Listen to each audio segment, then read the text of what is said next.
So I feel like this is weird introducing you.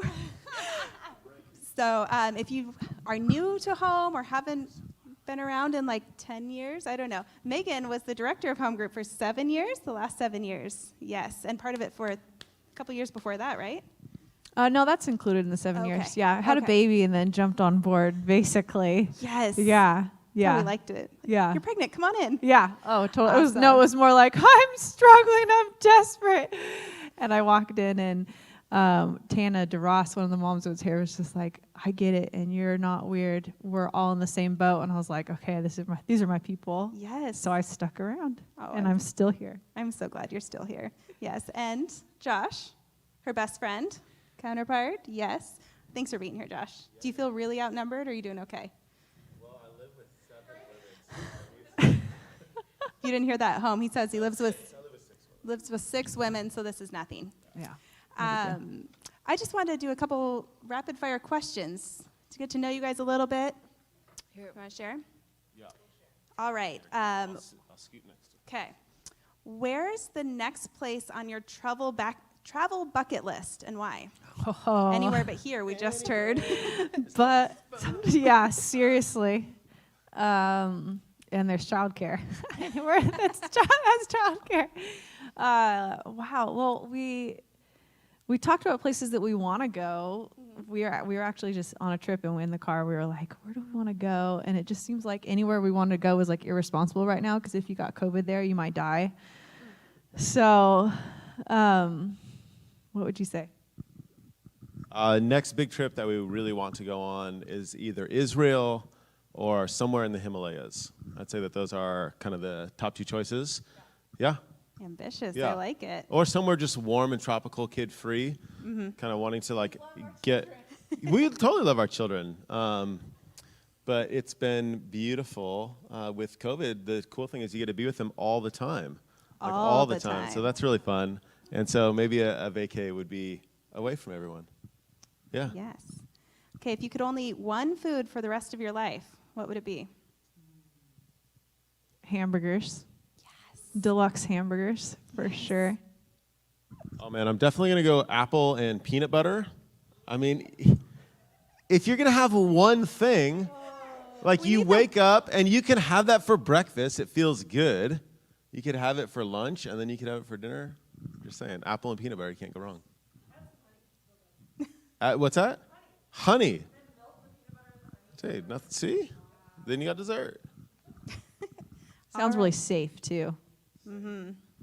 All right, what song always gets you on the dance floor? I don't know anything about music. Something with a good beat, good tempo, and it's at a wedding, and the lights are low. A nice cold drink is typically the first step. Yeah, that's usually step number 1. After that, Megan's a big Taylor Swift fan. We're just making stuff up. Really big into Matchbox 20.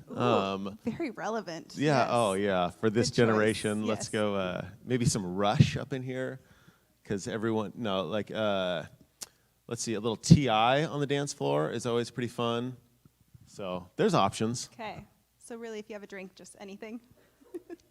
As long as it's fun. As long as it's fun, and it's far away. All right, last one. What's your favorite family tradition? I didn't tell him these questions were coming. It was kind of mean.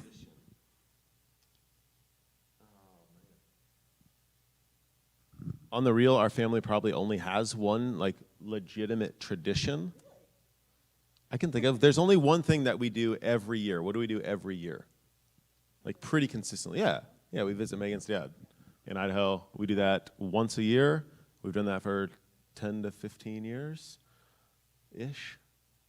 But other than that, our favorite tradition is to not have traditions. I've heard your girls mention daddy donut dates a lot. No, I was going to say, we have like traditions like each week. I guess you're thinking of like bigger traditions, yeah. Yeah, daddy-daughter donuts are great. I I feel like my morning tradition with my girls is one of my favorite. We're over breakfast. We try to use that as a good sharpening time and check-in time, and so I really look forward to that each morning. That's a But great way that's to start more the me and the day. girls because you're already gone. All right, well, thanks. I'm going to let you take it away now. All right, sweet. Man, so it's awesome being back here. I know not for you, but for me. Am I allowed to ask questions? Are you? Are we allowed to bring everyone else in here and just spread everyone out? Is that? I'm not trying to break any rules. It's up to you guys.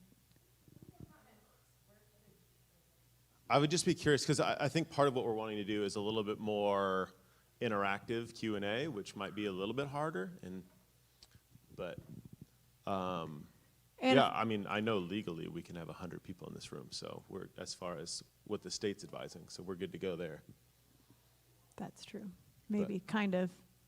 Well, we don't have to talk about it right now. But if the ladies that are watching online, if they have like a question or something, are they able to text in? Just curious. They can? Okay. Text it in. That's super cool. Tracy's on it. We got some more fun getting What up in here. up? Yes. TJ. Oh, man. All right. So I want to start things out.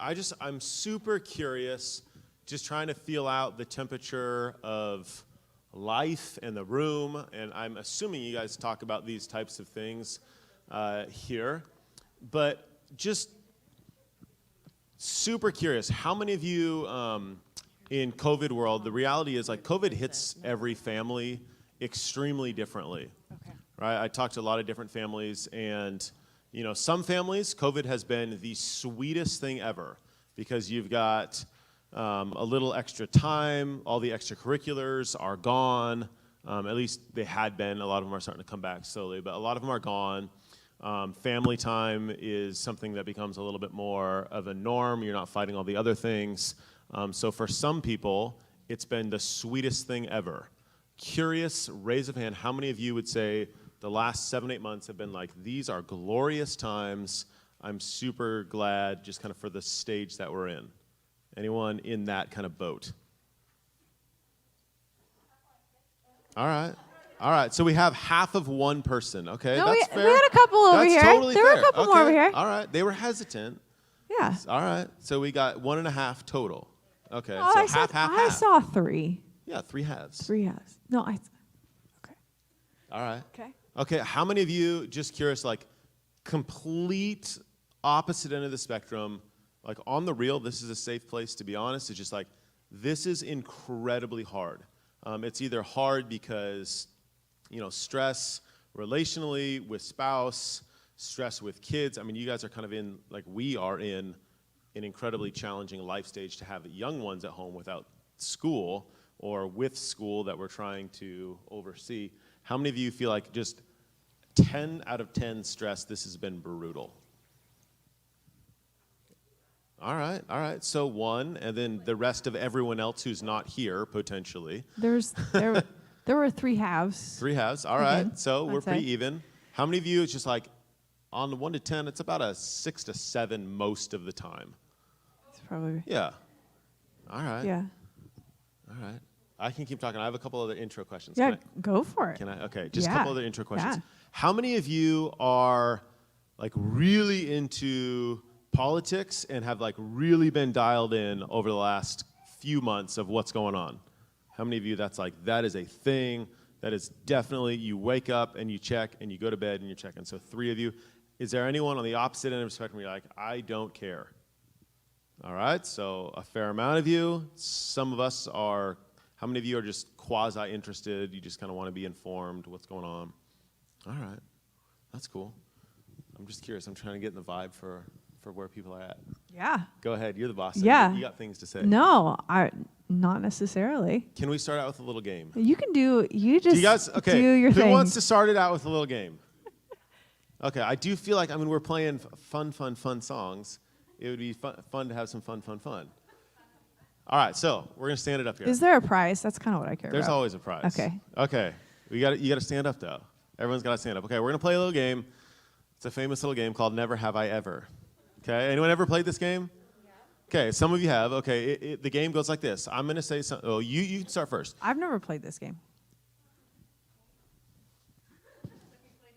That's a joke. Yeah. Yes, exactly. So the game goes like this. You say something that you've never done. Never have I ever played this game. If you've played the game, you sit down.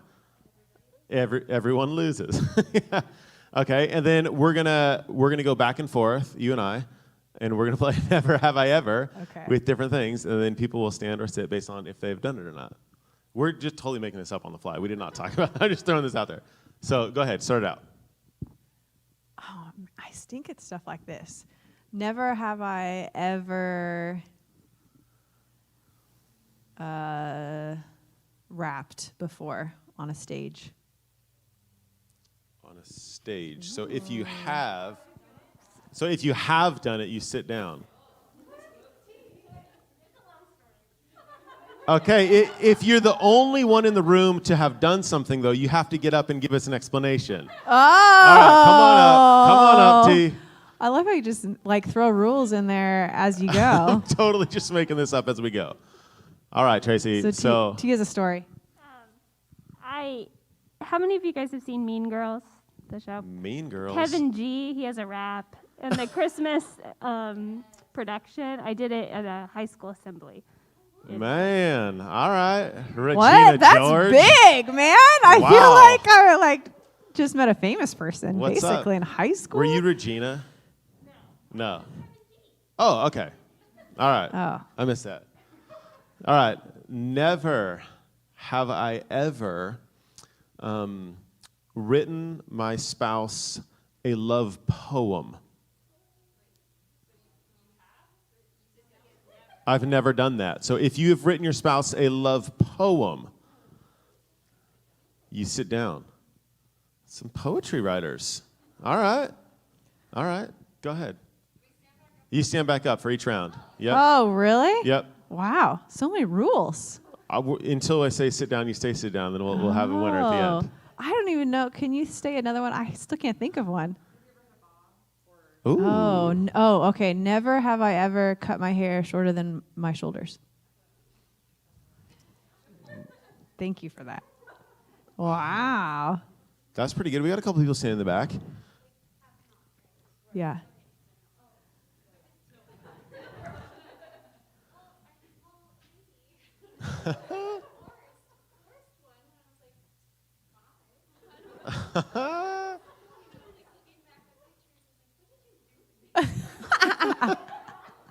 How many of us didn't look at pictures and say, "What did you do to me, Mom and Dad?" I mean, come on.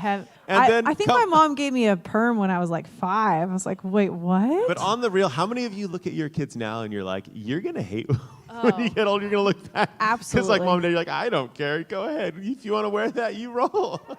Good luck. That's so true. That is true. That's All right. so true. One last, You never have I ever. Yeah, you have one more? All right, I'm going to make it up.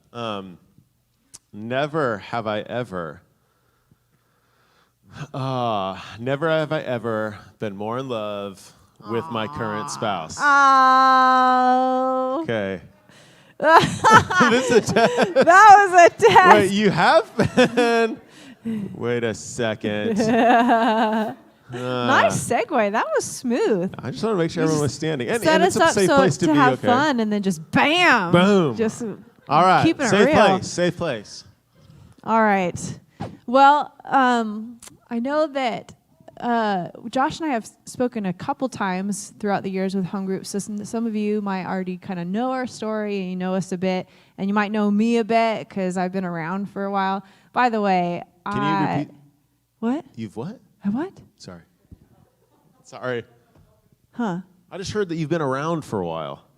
I've been around home group for a while. Okay.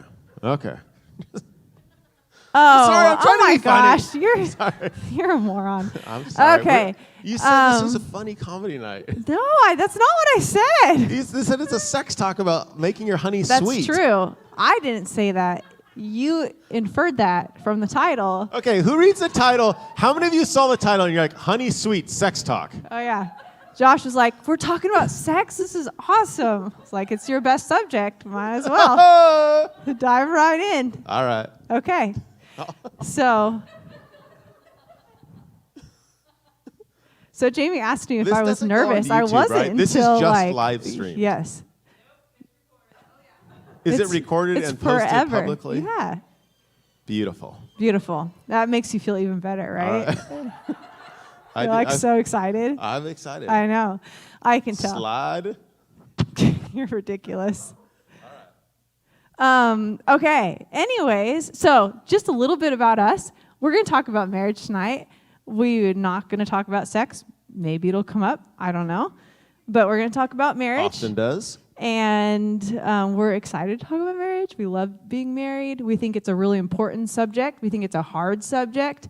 It's one of those relationships that's one of the hardest, but we think it's something that's worth working hard for. It's a really beautiful thing. So we're going to talk about marriage. We're also going to talk about some like tips too. We're going to kind of talk broad, but then also talk about like what can we challenge you with, or some thoughts for you and how you can nourish your own marriage, things like that. But first, we wanted to just kind of share a little bit about us so you know our background. I know some of you might already know us a bit, but just to kind of lay the stage, I guess. Yeah. But Josh and I have been married for 14 years. Yeah. Yeah. Anyone here beat that? I think there's a couple. Yeah. How long? Tracy, 17. How many years did you date? 17? 2 years? 3, 20. Man. Nice. Claudette? How many you at? 16. What? Solid. That's awesome. Yep. So How many? Who's the freshest? Under 5? Under 5? Under 3? All right. Freshy fresh. Nice. And we got solid. We got baby too. Yeah. So many. So we've been married for a bit. We have 3 girls, between the ages of 4 and 8. And we met in junior high and started dating at the end of high school. And Can I share a story about that? Yes, absolutely. All right. So one of my favorite, this is just kind of getting to know Meagan, getting to know her personality, who she is. We started hanging out towards the end of our senior year.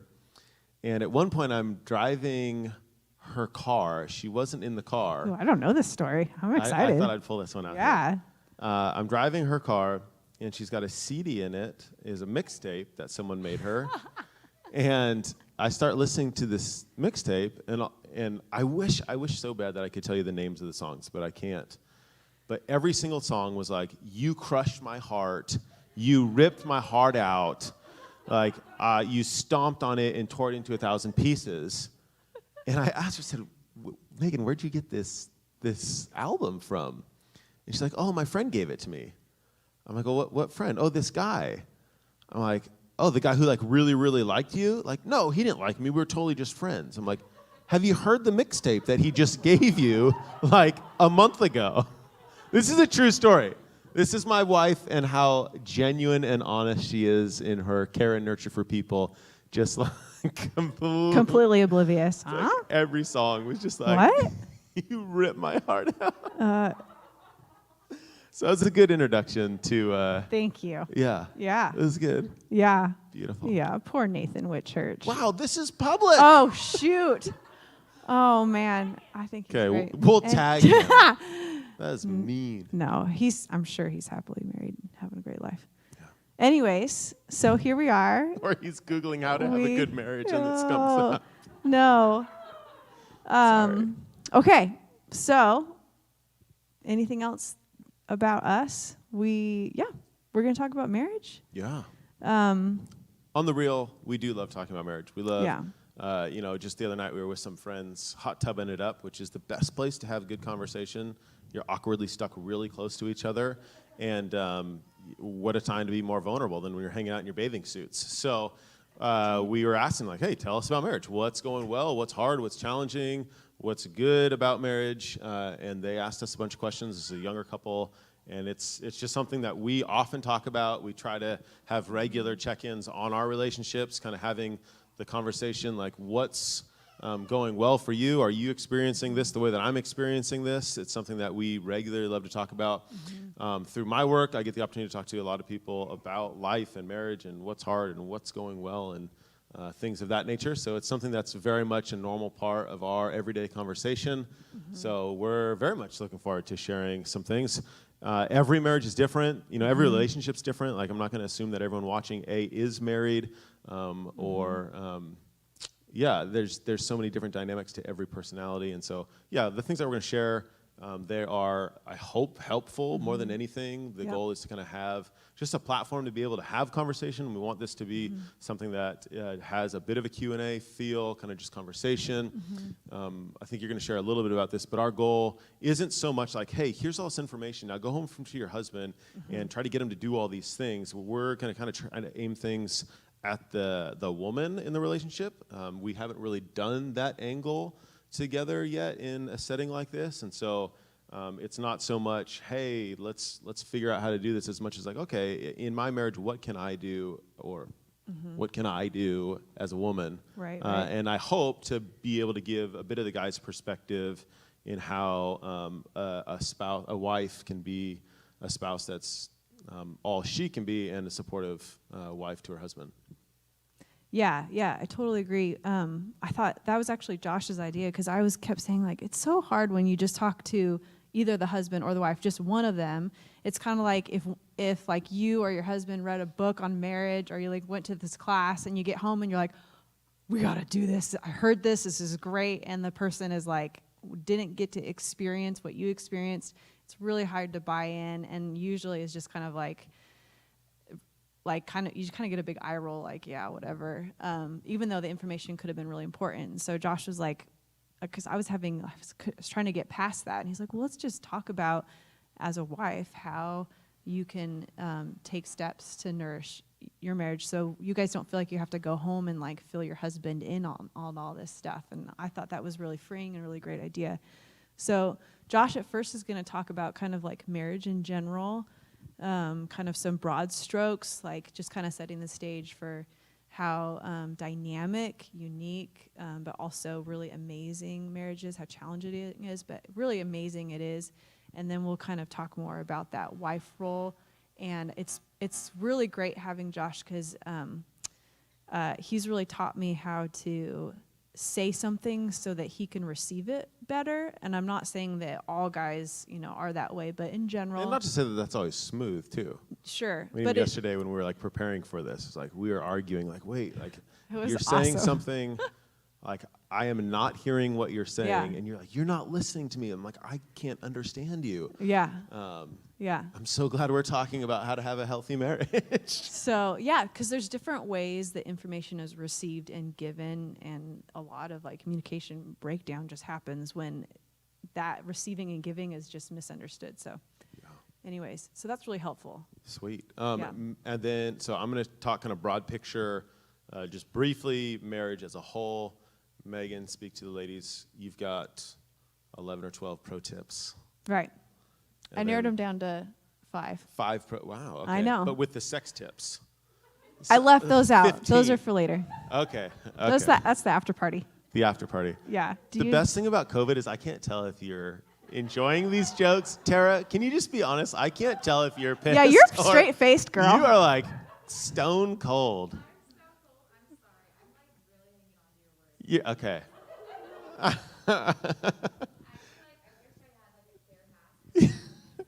It is really hard to be a speaker in COVID because you can't tell, like, do they hate me? Is this really inappropriate? Or, I mean, usually that's not a question I'm asking, but in this context, there's a little more freedom to be silly.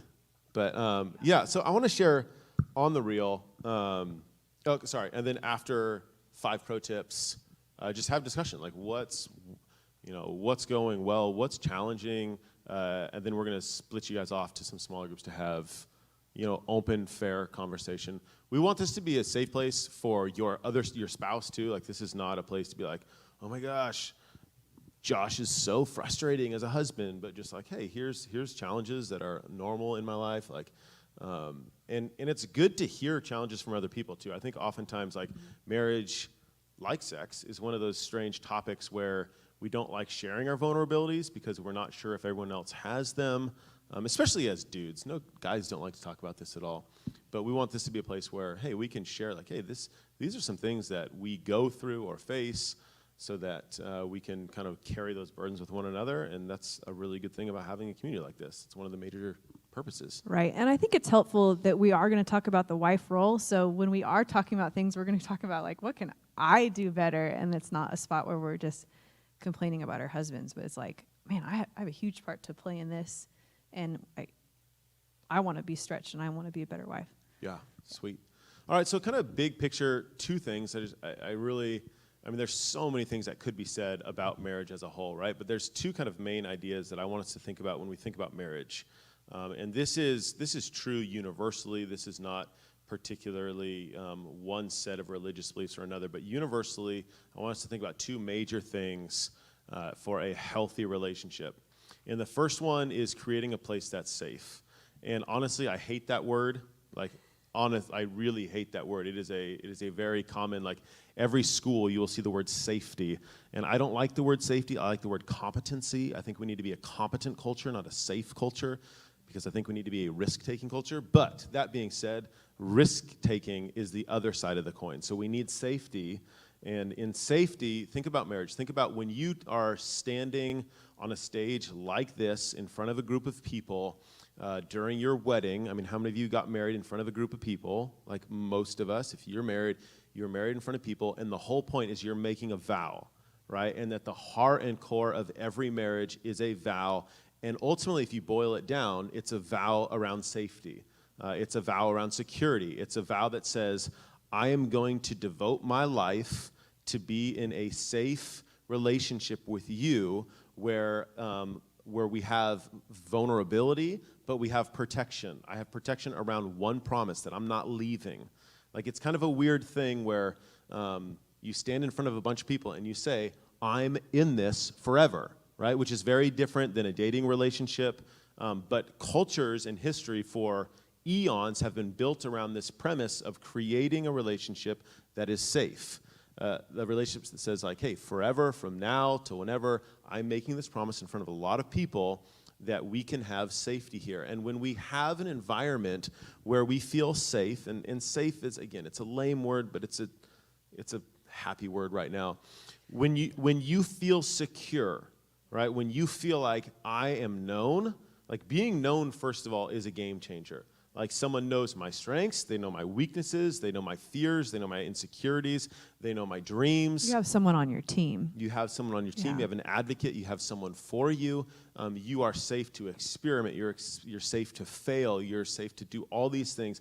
Like, one of the primary means of, like, creating a healthy culture is to have a relationship where we can be safe, right? And governments know this. This is why we incentivize marriage. Like, look at, like, we have so many relationships that are incentivized by our government because they know that a culture thrives when you have safe spaces, right? This is why it's illegal to have multiple spouses, because it's not safe in that relationship, right? Polygamy is not a safe thing. This is why Cultures Forever, it's like mono on mono, like one-on-one. Like, you need that safe space. When you have a relationship where you know, hey, you've got my back, I've got yours, like, that's when relationships thrive. On the other side of that coin, though, you do need to have a risk-taking marriage. And what do I mean by risk-taking? I mean, you got to have a relationship that says, I love you where you are, right? You're safe, but I also see more potential in you. And when we don't have the other side of that, and all we have is I love you where you are, we get bored, and a bored man's a dangerous man. And I don't just mean man, I mean woman too. Like, think about the reality that, like, Daniel says to Jen, I love you right where you are, and let's work together towards some of these other goals that we have. And so we always want to be building on our relationship. We want to be building on who we are as people, right? So Megan's got things in her life that she's building towards, and I want to perpetually encourage her in that, because I want to say, I believe in you where you are right now, but I also believe in your potential. I believe in your future, and I'm going to help you get there. And I need you as a spouse to affirm me that I have a future that I can get to as well. See, I think we come from a generation, at least most of us in this room are millennials. I think I don't know if there's any Gen Zers, but maybe there's a couple of Gen Probably, Xers. yeah, Gen X, yeah. But we come from a world that when we grew up, we were told, you are enough just as you are. And that side of the coin is The good. millennials heard that. The millennials heard Yeah, that. right. But very often we did not hear the other side of that coin that said that you can actually be better than you are right now. But we need that. Like, you guys need to be conquering. We need to be achieving something, right? And so this is why guys play video games, because when we get home, and by we, I don't mean I, because I never play video games, but like, we need something to work on. We need something to build on. And so something that I think is super important, and I think the same is true for women. You need something that you're working towards. And so marriage is kind of the umbrella that creates both the safe place, but also the place to dream and to push each other. And you have to have, I think, a really healthy balance of the two of those. Thoughts on that? Yeah. Yeah, and I think that I know for myself, but when someone feels secure, that's awesome. But when you know there's someone that wants to see your greatest potential and will be there even when you make mistakes and you can take risks, I think it's such a beautiful, like, you guys know what picture we're painting, right? It's so beautiful when you just think about someone that's like, I have an umbrella or even like something under me that will catch me so that I can step out and I can grow and I can get to know myself better and be honored in that spot and to be moving forward. And then on the flip side, it's great when someone is that for you, but how much fun is it when you get to be that for someone else? And I've known Josh for a long time, so I got to see him when he was in junior high and high school, and I've seen him develop over the years, and it's been such an honor and a joy to get to see. I saw his potential then, and then I feel like we're in a season now where I get to really see him like flourish in it, and like it's my greatest joy. But I'm able to be joyful for him because he has over the years been affirming me and building into me and for me, really. So it's something that goes hand in hand. Yeah. Yeah, that's the sweet thing in a relationship, and not in a like a manipulative, like, hey, you're not doing enough type of way, but in a way that's like, hey, I truly believe in you, and tomorrow is a new day for a new opportunity. Let's grow into that. Let's push each other towards that. Let's be building something together. So I think one of the big overarching themes and goals of relationship perpetually is constantly affirming that you are safe here, that you are loved here, that you're secure here, but also like creating dialogue, creating atmosphere that's like, okay, how are we continuing to grow? Like, what are the areas that I need to grow? What are the areas that you need to grow? What's your potential? Are you reaching that? And again, not in a condescending way, but in a way that's like, no, I'm really for you. I see that you can do this, because I think we're our hardest critics, right? So when a spouse is like, I would like to do something, but I don't think I'm good enough. Like, your partner, on the other hand, is like, no, like I see this in you. Like, I am for your potential. Yeah. Yeah, and then even last night, Josh and I were hanging out with... sex tips later. Sorry. Sorry. Your little sister was hanging out with us last night, and we were talking about her Good marriage. point. And her husband is in a spot because of his job, but also because of COVID. Like, he's in the spot of like burnout. And so instead of just being a wife that's like, oh, it's okay, sweetie, you can make it through, she's the one going like, hey, I'm seeing these symptoms. Like, you come home tired, you're unmotivated, you just seem out of it. Like, I'm seeing these symptoms. I know there's something better for you, and it's okay if you need to quit your job and find another job. I will support you. I'm here for you. And so that's just a great example of she's being super brave, but she's affirming her husband, like, I see better, and it's okay if you need to move into something else. And I thought that was a really good example. Yeah, it's that mix again of, I see where you're going, but it's going to be okay. Like, we can make this work. This is still going to be a safe place. You're safe in my love for you and my respect for you. Mm-hmm. It's wrapped in compassion. Sure. Yeah. And it's still affirming their personhood. Like, Right. You're not only valuable because of what you provide financially to this family in this season, but you're valuable in your potential for what you could be doing. So, yeah. Overall, I think if we can get a healthy picture just of constantly being like, okay, marriage exists as a safe place, but also exists as a risk-taking, dreamy place, and wisely, carefully kind of navigate those two sides, I think you've got a good recipe for some good long-term success. Yeah, and I think when those things are cultivated or grown, it becomes a very desirable place, and that's where it becomes really exciting. And it doesn't matter the hardships that go on when you have a relationship with someone where that safety is known. Yeah. It's like, it's just makes it feel so good. Sure, and the excitement is in celebrating the wins, right? In like you set something out that's risky, you accomplish that, you achieve that, and then you celebrate that. Like, and that's where you want to regularly be a couple who does celebrate things, because I think sometimes, for every one of these things, I think you can go too extreme. I think there are some times where you get into seasons where it's just like you push, because like I see your potential and it keeps growing and it keeps growing, but you never celebrate that win. You never take the time to be like, no, you achieved that thing, way to go. So you're not fully affirmed in that. It's just a constant push. Whereas the other side, if you go too far the other way, you're not achieving anything, and you're just feeling like garbage about yourself, you're feeling garbage about your relationship. There's nothing that you're pushing for, and then you get bored with each other. And it's when you get bored with each other that things get really dangerous in a marriage, where you're like, well, you're not pushing me, I'm not pushing you. I'm going to look elsewhere because I'm built to be someone who's achieving something. And oftentimes that happens through work, let's be honest. Like, it's an easy place to find that challenge, to find that affirmation of our competencies.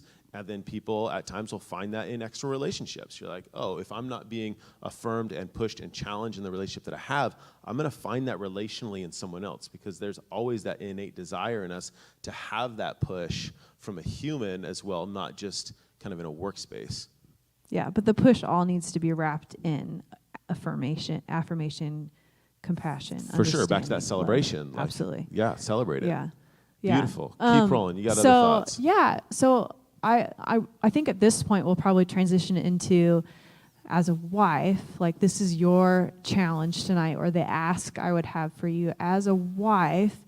How can you be that person that makes that secure spot for your husband? And as you're thinking about that, like, how could I make a spot for my husband to be his, like, pressures off, walls down, authentic self? A place for him to rest, a place for him to be challenged, to be sharpened, to dream big, to rest. And as a wife, like, you can cultivate that environment for him. And it's a gift that you can give to him. So we're going to kind of switch gears and talk about the wife role in specific to this, like, COVID world. We're going to kind of, like, right now where we're at, kind of talk about that. I feel like I had, also, and as we're talking about this, think about your marriage is unique. Like, Josh and I love our marriage, but your marriage is different than ours. Yeah, you probably don't like yours. You're like, oh, your marriage is unique. We stuck. like ours. Yours. No, is that's unique. not what I'm saying. But like, I'm just saying your marriage doesn't have to be like ours. But anyways, like, think about your husband. Like, he has a unique personality. He has unique dreams. He has unique challenges. So as we're talking about this, it's like, think about your husband, how you can best cultivate this environment for him specifically. And same with you. Like, we don't want to just be like, hey, your husband, but think about you as a person. Sure. I think it's good to be able to recognize, like, what are the things that I need? And I might be jumping ahead here. You are a little bit, but that's okay. Sorry. We'll get into this in a minute. But, like, Yeah. what are the things that I need to be safe? And then what are the things that I need as a woman to be pushed? Like, what are the areas Sure. that I need Sure. to take risks in? Yeah. Yeah, sorry. But before we move on to that, just any questions or about what we've just been talking about, or thoughts? Yeah. Yeah. Yeah.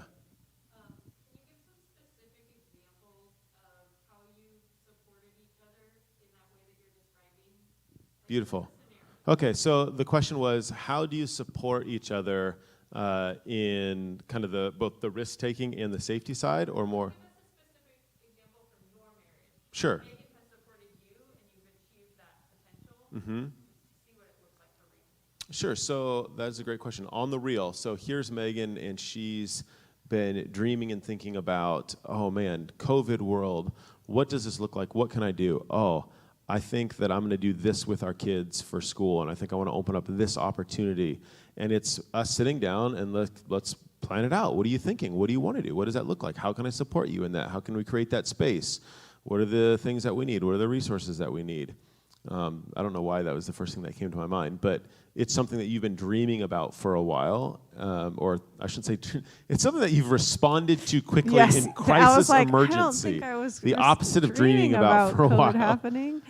But It's not dreaming about my 2 elementary kids staying home but you all think about day. it a lot. Like it's something that you are regularly thinking about. That's like, here's a I want something in front of to me. achieve in, absolutely. And so Josh knows that doing my best in whatever I'm doing is really important to me. And so right now my thing is being that support for our girls in their education. And so, yeah. Sure. So Another example that just comes to mind is like, I know that you want to be fit. Like, so you will say, like, I know that you want to go on a run multiple times a week. So I'm going to make an opportunity. I'm going to say, okay, I got the kids. I can do this. Go for it. Go take the dog. Go run. Go have fun. You can do this. I am for you.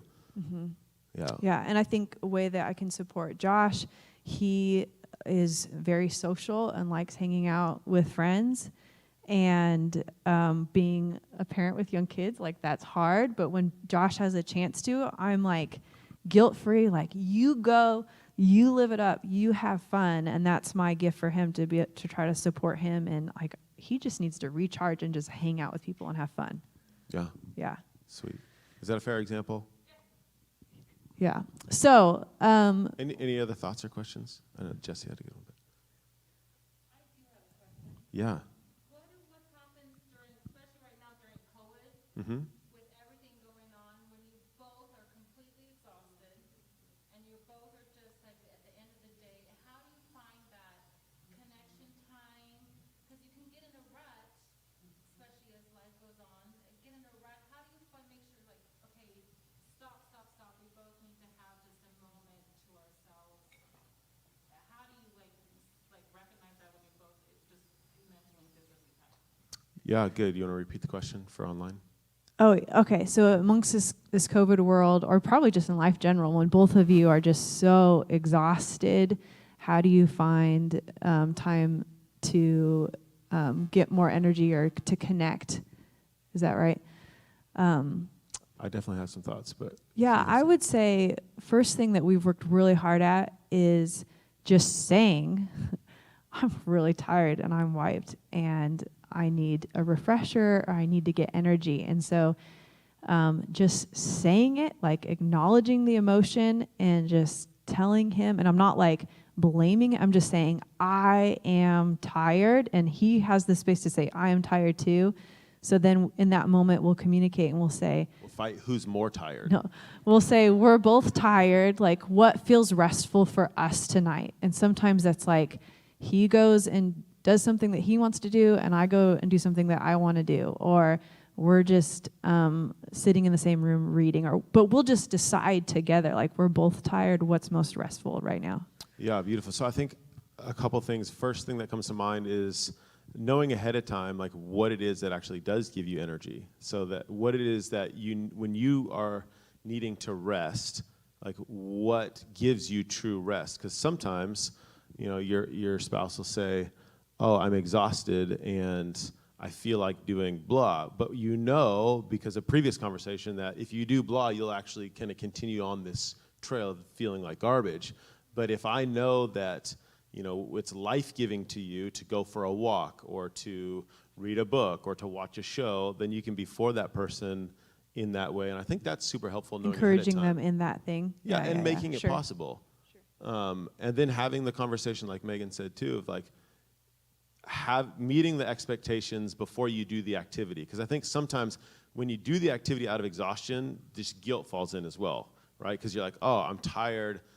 I'm just going to sit here and veg out on my phone. Subconsciously, you're going like, I shouldn't do this. I feel like garbage when I'm doing this, and it just makes the spiral worse. But if you're able to sit down and say, hey, I'm super tired, you're super tired, what does the next 2 hours look like for us?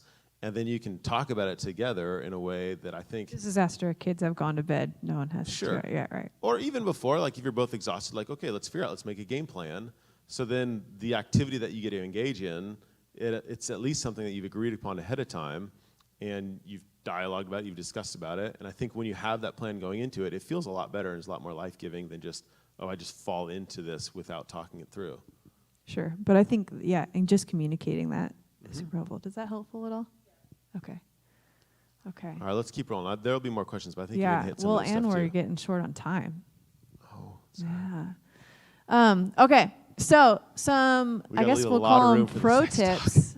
I wish this stand went lower. How many times do you think you could say sex in this talk without talking about sex? If Where was Gary was that? here, he would use the word bet. Bet. Okay, so I have 5 tips. If you like to take notes, I have 5 of them, but there's like there's sub points in all of them. When you hear them, you're going to be like, "That's so simple," and that's kind of the point.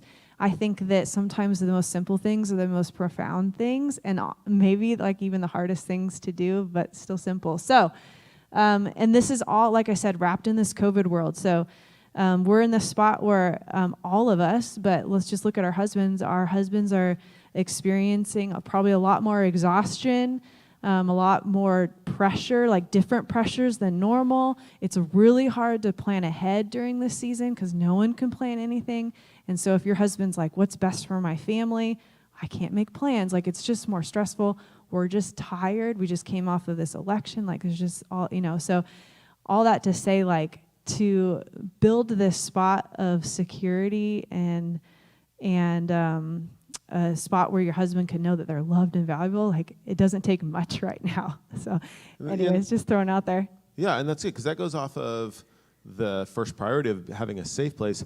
In the world right now, nothing feels safe. Nothing is safe. So Right, not everything is insecure. So like you can make a marriage that's secure. So it's strange how, like, when we are pushed and we're tried to the extreme, we actually have the most opportunity in marriage to create that safe space. Right.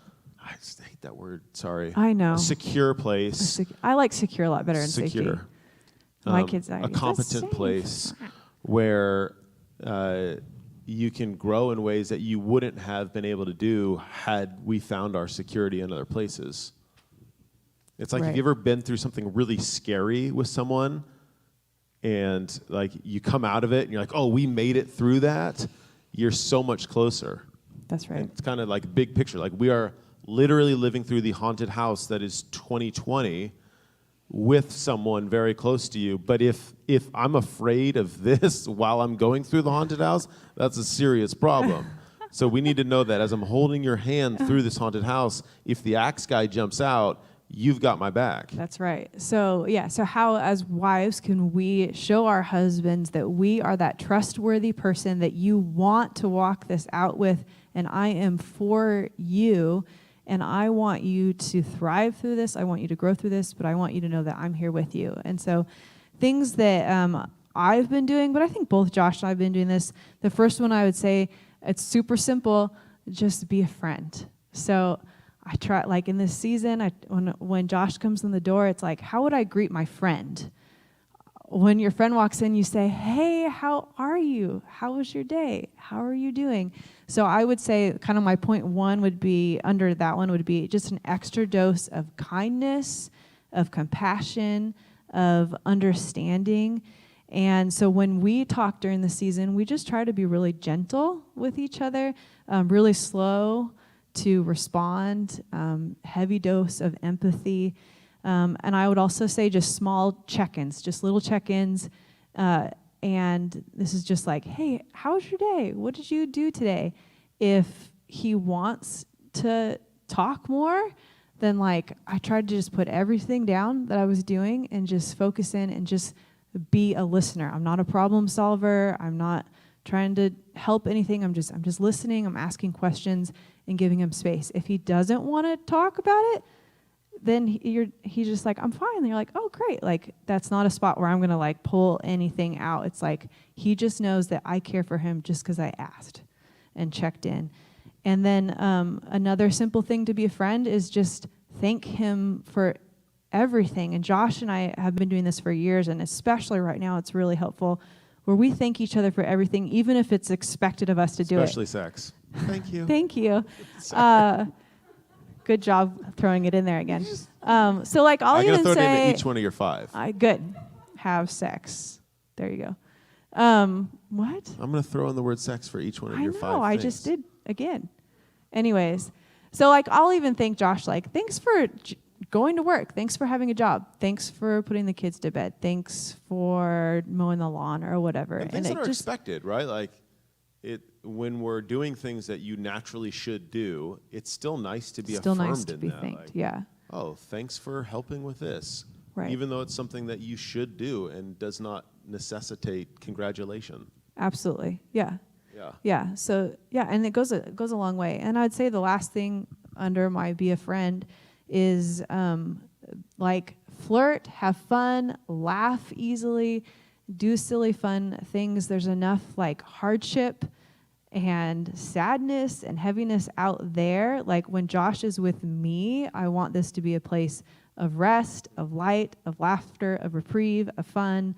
And so we don't have to be serious all the time. And I think that that's really, really helpful for him to feel like, I want to be here. This is a place where I feel at home. Yeah, that's good. Can I add some things? Of course. I just thought of this while Yeah. you were speaking. I think not only do you want to be a friend, but you want to have friends too. I think doing life with other people is incredibly important, and I think it kind of puts up a mirror for your relationship too, and it helps you create that space to have more fun, to have, I think it's awesome that you want to have a close relationship with your spouse. That's really important, but I think also bringing more people into that, speaking life into that, giving life into that. And I think even for the introvert, like I don't think it's just like, oh, more the merrier. I think we need people in our lives to do life with, and it acts, I think, as a little bit of a mirror in being able to see how each other do relationships. I feel like when I'm with friends too, it just gives me rest from all the worry and the things that we have to do. Like you're not thinking about your to-do list when you're hanging out with friends, and that's really life-giving. True. Yeah. So then my pro tip number 2 would be handle correction and tension and like things that need to be corrected with a lot of gentleness. And I think all of us are not meeting our own expectations during this season. And it's harder to receive feedback from others, especially from your spouse, when you and yourself aren't living up to your own expectations. And so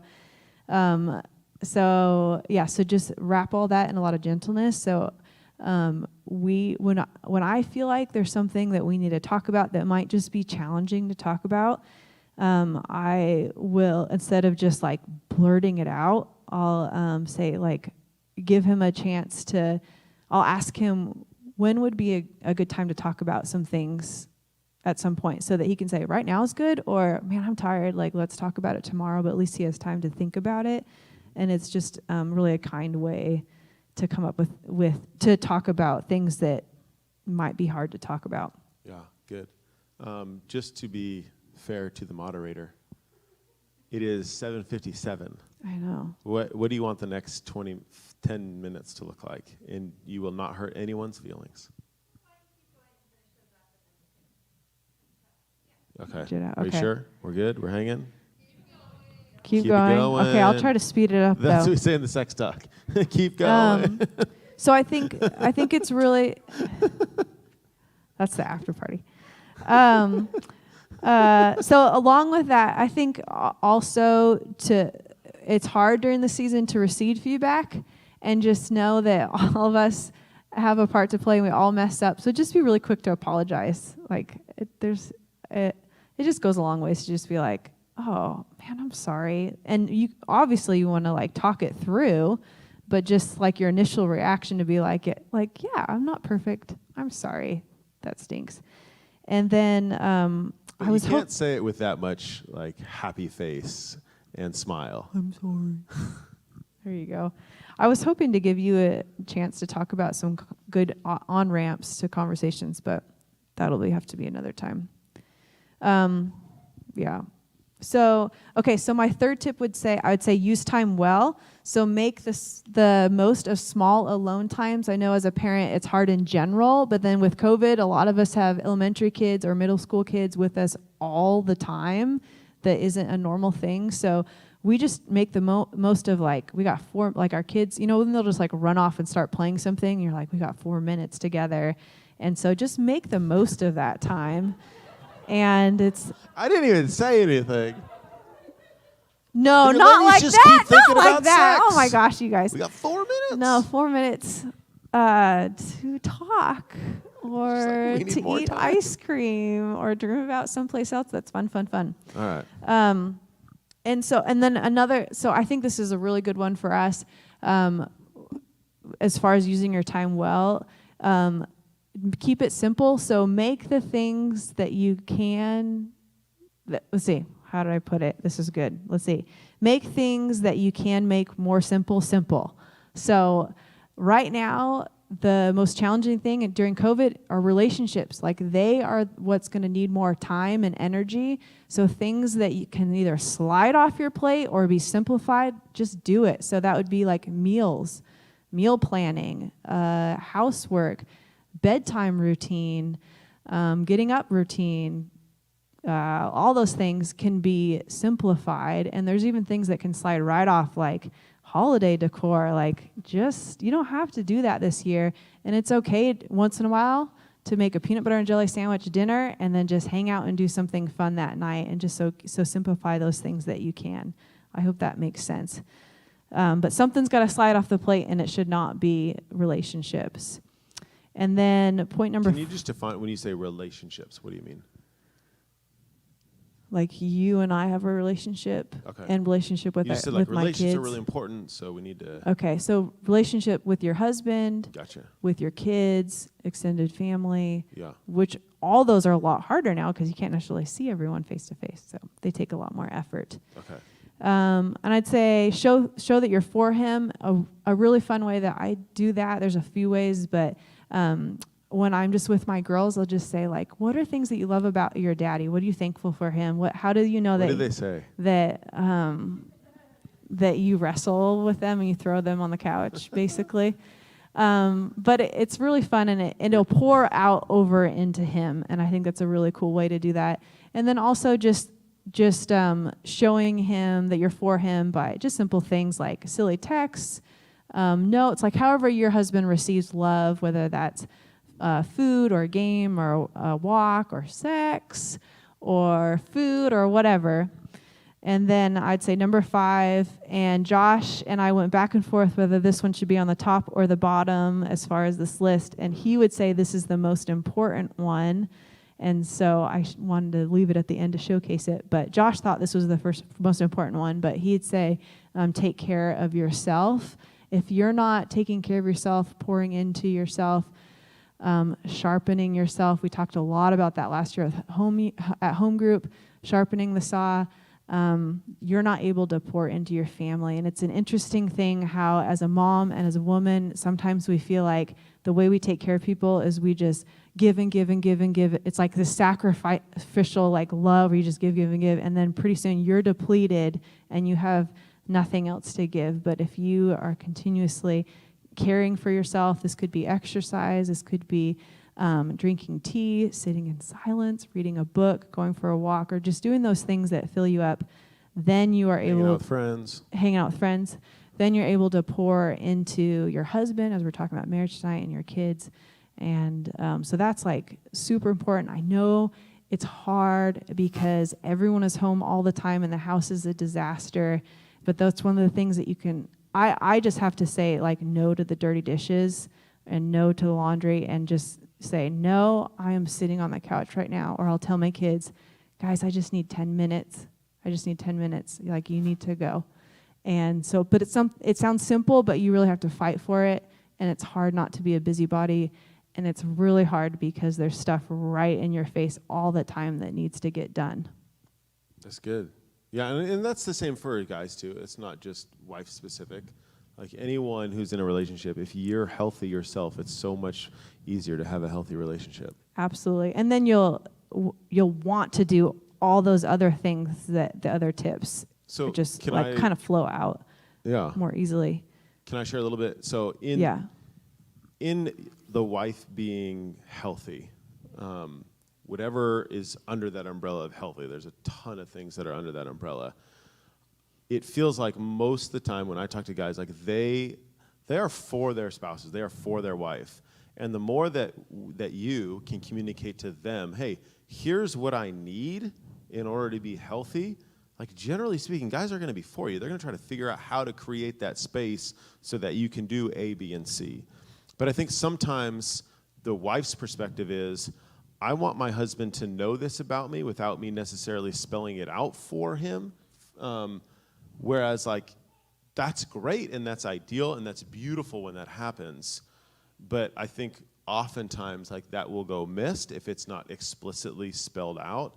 And so I think it's really helpful for the husband to know, like, oh, okay, I can do these 4 things, and it gives you the opportunity to be a much more healthy person overall. Like, yeah, I can do those things. And yeah, a guy needs to be healthy to have that type of mindset.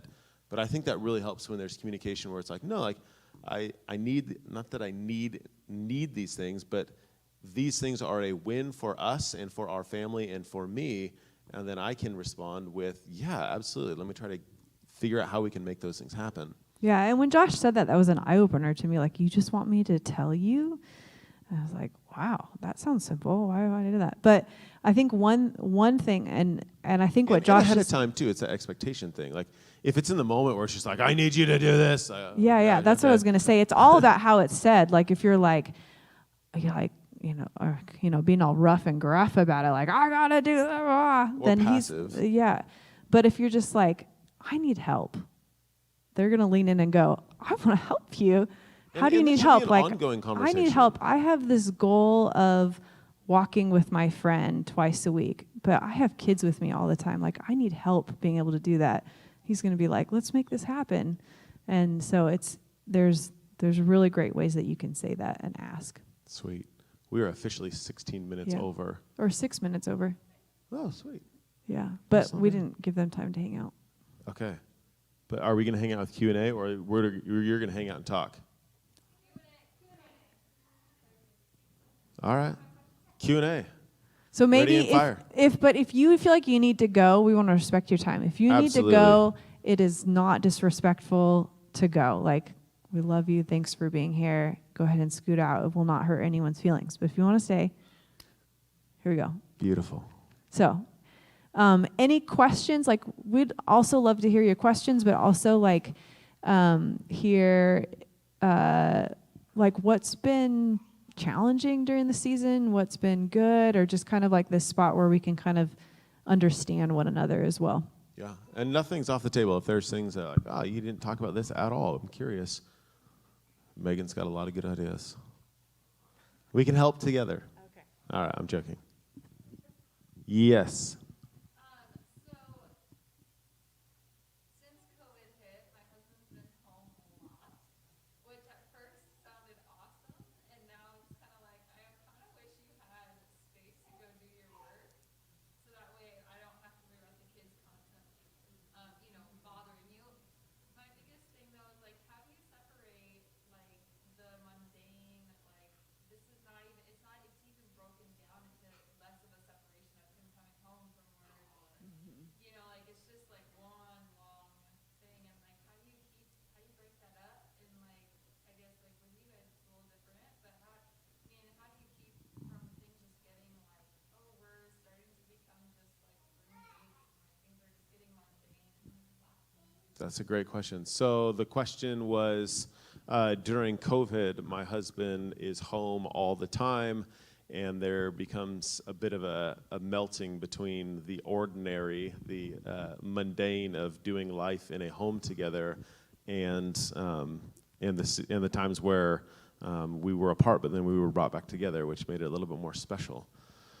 So, man, that's a great question. I would say try to figure out some routines of trying to create those spaces. So whether that, and I know it is awkward in this season, but can you find some space to separate in a healthy way where you can come back together, or like designate times where you know, like, hey, at this time, because you got to have a boundary somewhere. Like at this time, we know like computers are off, like books are down, or whatever it is that is normal work mode. Because I think you can have kind of work mode and then life mode, and I think you're right. Like you do need to have some distinction between. That's a really the two. hard thing about COVID is it's like it all kind of morphs together. And So, different like, jobs are separating that different. out. Like Sure. like if you're self-employed, like work and life, those blend together in a lot more ways than if you have a job that you go to and you come back from. But I would say like work together to try to figure out and agreed upon like, hey, what are times where it's like, no, that's done. And then I do think like I've said this to a lot of guys, like figure out how to get out.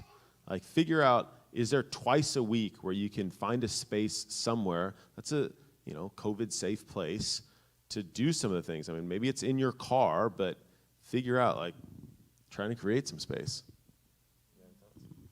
Yeah, I would say like making times weekly, or that's a routine that's just for fun, to just kind of like totally break the change of pace. But if you set it as like a certain time, then it's kind of like an expected thing that you're like looking forward to. So it's like Friday night's pizza movie night or whatever. It doesn't have to be anything crazy, but just something that as a family, all the kids are looking forward to or whatever.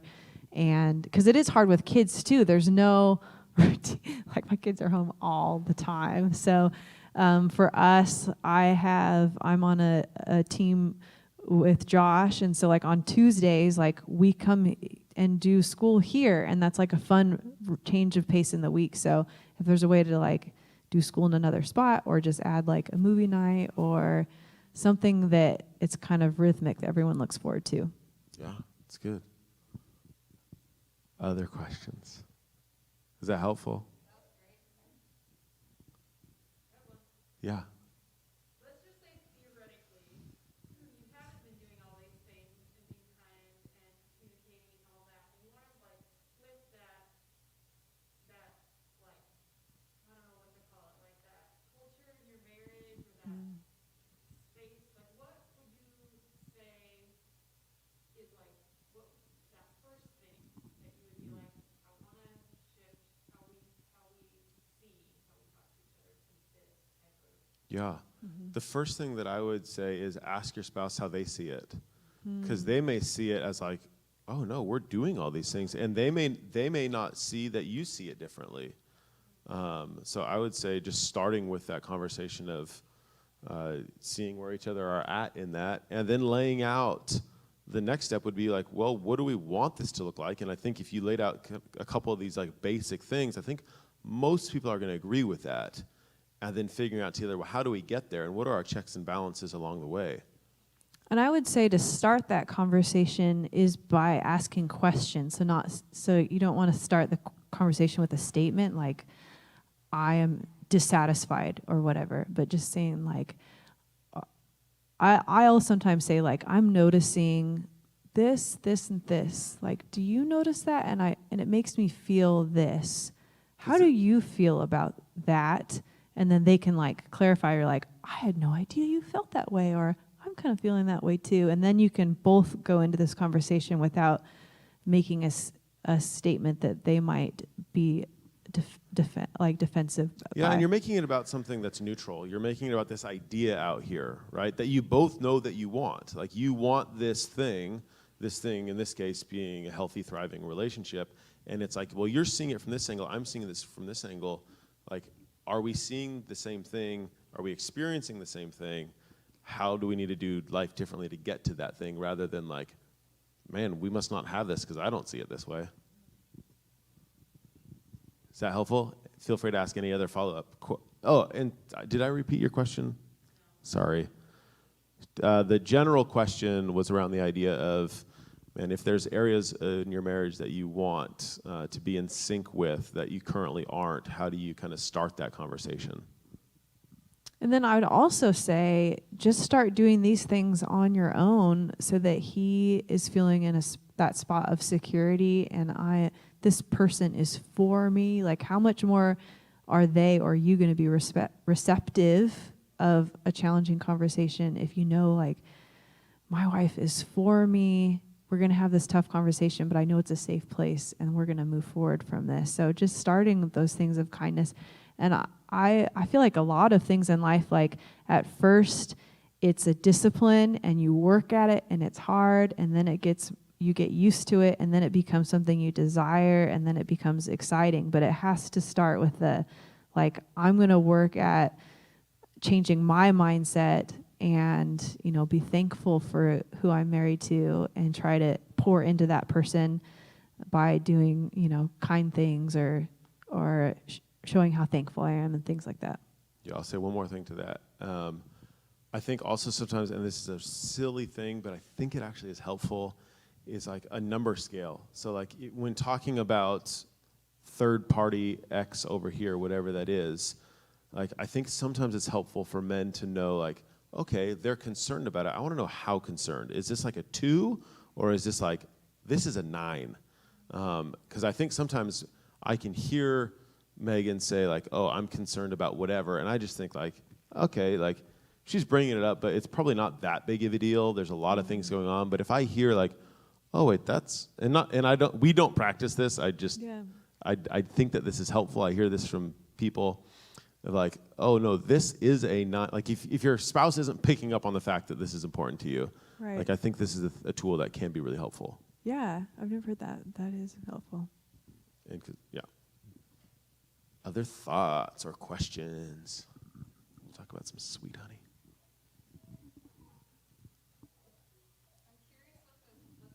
Twice a week. You're dumb. Generally. You're dumb.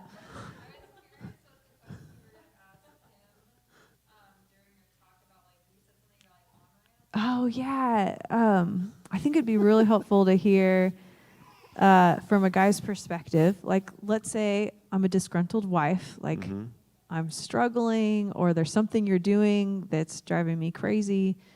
What would be a way that I could start that conversation with you to make it a constructive, helpful one where you're not offended, but you're wanting to hear me? Give me a real world scenario. Okay. And I hear you. Every situation feels a little different, though. Sure. Okay. You don't clean out the sink when you do the dishes. And we've talked about this. I've asked you to do it. Yeah. And it's something that's really important to me. It is really important to you. But it may not be that important to me. So how would I bring that up with you?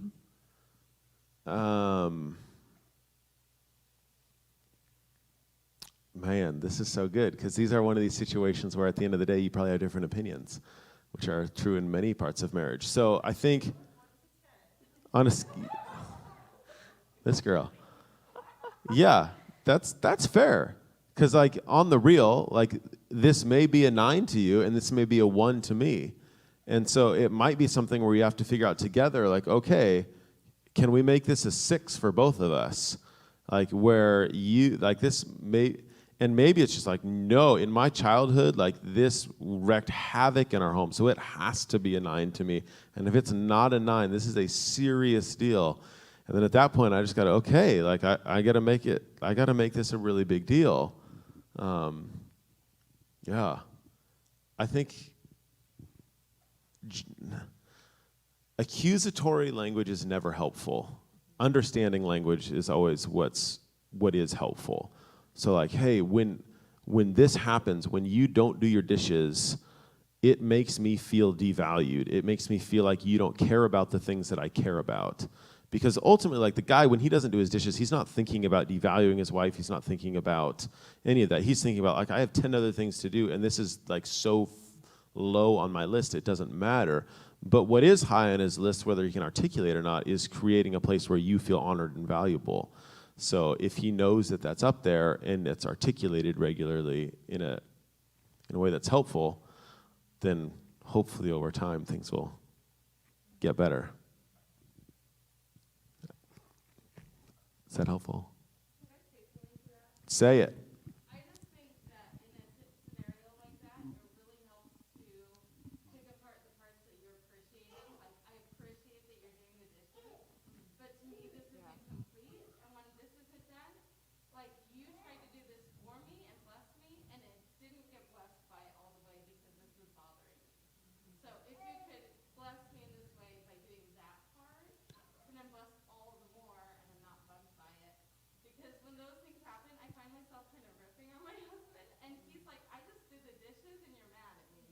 So is, just so I'm understanding as a male what just happened, is this you saying you did all the dishes but you didn't wipe down the counter?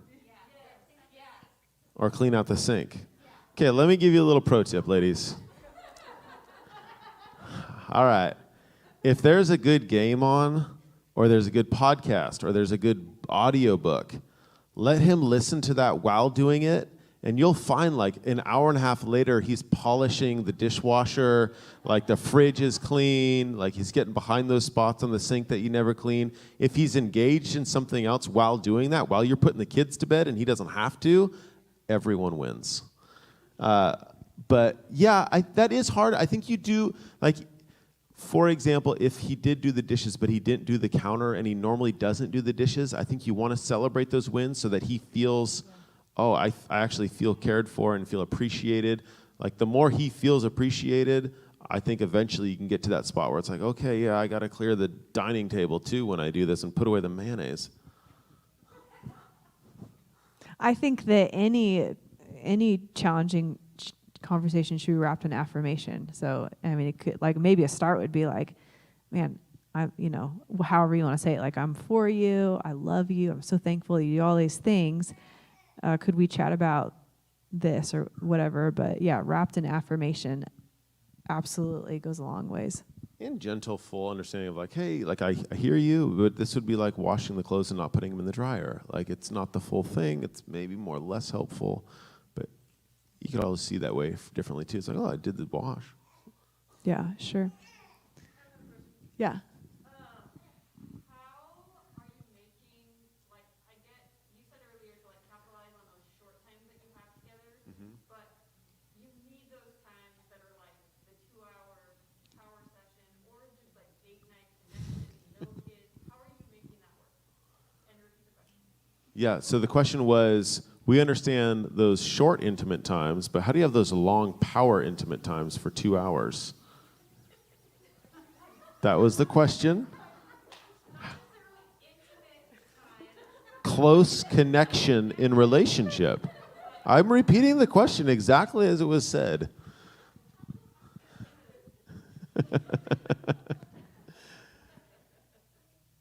I guess in general, COVID doesn't change that need. It exacerbates it, right? It's made Totally. it like you need more of those longer connection times.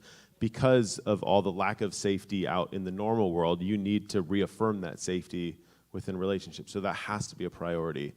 I think, again, like creating, whether it's like that regular, hey, I know some people, it's like, hey, Sunday nights, this is our time together. This is our unwind time. This is our whatever, Friday nights. I think the more that you can have those conversations saying like, hey, I need this, like Meagan said, like when's a good time as you're kind of planning out your week together, like you're looking at it, because our weeks are busy, right? So whether that's Sunday night and you're looking at your week ahead, whether you're calendaring together, but I think planning ahead rather than just trying to be spontaneous. I think oftentimes spontaneity, you don't get the quality that you're looking for. Get away for a trip. I think those are always, like for us, that's a big one. It used to be walks before kids, but that's just not real anymore. As far as like being able to have deep talk with kids around. But I think trips are a really good time. Yeah. Yeah. Keep going. You got some thoughts. Yeah, I'm just losing it for a second. Oh, I was going to say with date night, honestly, Josh and I kind of stink at date night. Like, We're not good at date nights. we're not good at date night, but we make the most of just normal life and talk and connect. And so I feel like we took date night off the pedestal, and it's just like whenever we're together and hanging out and kids aren't there, we make the most of it. But I think during COVID, we thought it would be fun to do something we wouldn't normally do once the kids are in bed, and we're not like huge show or movie junkies, so we're just like, let's watch a long series, and once a week on this night, like we're gonna watch it, and it's super fun because it's different. The kids are in bed, we're not going out to dinner anywhere. We're not like doing like the normal like date night types things. And it was super fun. And then we've kind of continued that and like picked a different series. But that's not something we normally do. We don't normally watch TV together. So, But it is a longer, different thing in normal world that we wouldn't do that is intimate. Like it Yeah. was a connection point Yeah. that we wouldn't normally do. So maybe thinking outside the box of like, hey, what is restful and intimate together in this season that you so it wouldn't might be normally like do? a board game. I know that there's some couples that's like, we'll like mix drinks and drink some yummy drinks and just chat or whatever. But it's something that's different, that's restful or fun for both of you. And it can just be in your own home. Because, it's always hard to get out. But even now, right now, it's like restaurants are closed. Grandma and grandpa can't come over. Like, it is just. So I think just like that dreamy date night type thing, like maybe that's for later in life, but it's okay if date night is just doing something together that's super simple. Cool. Should we probably wrap things up? Jamie's She's like, and get off the stage, please. Well, thank you guys so much for having us. This was a ton of fun to get to come back and chat. Thanks for embracing Josh. Oh, thanks for embracing Meagan. Yeah, have a good night. Thanks, Jamie. Thank you, Jamie. I get all the mics. Yeah, thank you guys so much for coming. We really appreciate it. Thank you all for hanging in, and I think we all got some really great tips to take home and practice. And come back next week, comedy night and Italian sodas. What? Mm-hmm. You.